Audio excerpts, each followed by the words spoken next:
Yes, everybody. Russell, the West Ham Network. Hope you are all safe and well, my friends. I really, really hope you are. If you're new around here, give it a like, give it a comment, give it a share, and give it one of those bloody good subscribes. Actually, I did record something at lunchtime, which I've now re-recorded because the audio was really crap. Don't know why. So that's going to be put up in a minute. So you probably go back and check that out. But it's Hammers Headlines in association with the KUMB.com boys. Lots to talk about in the show that I'm just going to I've just re-recorded to put back up. That's talking about players who are who are potentially leaving the club. So applying the Rusty Rumour rating to that. Nice. That comes thanks from a subscriber who put a little comment in one of the videos. So that's what we've done. But anyway, let's talk Hammers headlines. Check out LisaBrown.com for latest news, reviews, and opinions. I must apologise if I keep touching my nose.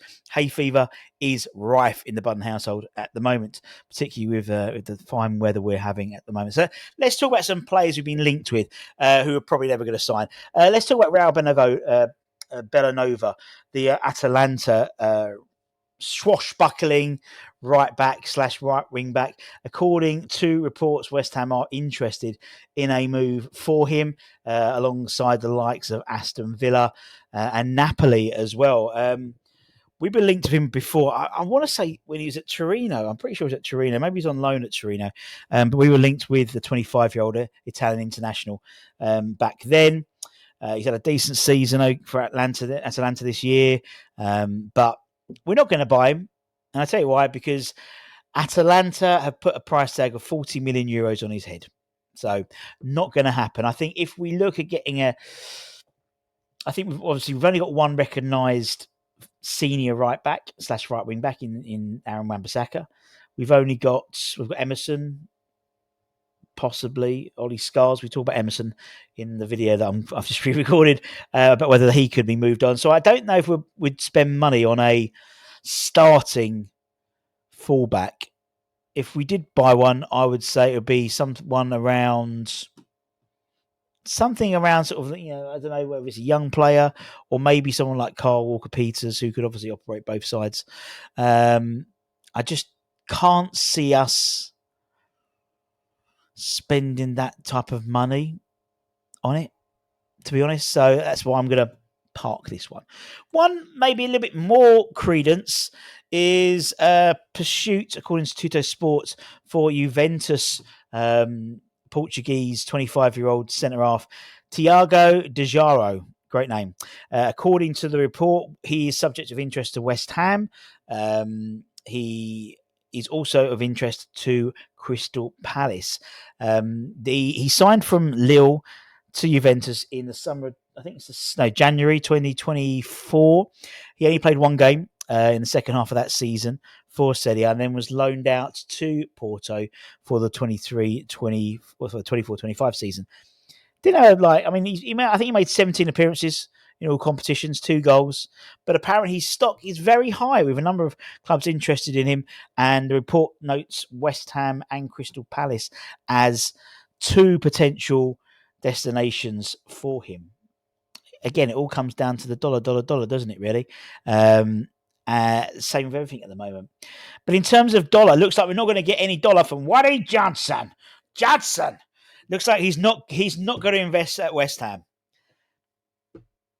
A report by the BBC Sport has said that he is very close to buying John Textor's 170 odd £million shares from Crystal Palace, which will allow Crystal Palace to potentially then play in the Europa League, because at the moment they can't because of multi-club ownership issues with Texas other clubs he's got a controlling stake in.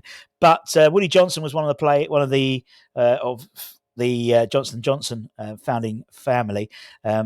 New York Jets owner. He was considered to be a possible US investor for West Ham, and particularly for David Gold's shares. We've had a number. Obviously, we had Mark Walter, part of the Guggenheim partners. We've had the guys. There was others as well. We had the guy from Activision as well. But it looks like Woody's off the table. No Johnson for West Ham. Although I would have loved him just so he could wear that necklace. just to have worn that necklace, walking around the Royal Blue, wherever the fucking boxes are called at London Stadium.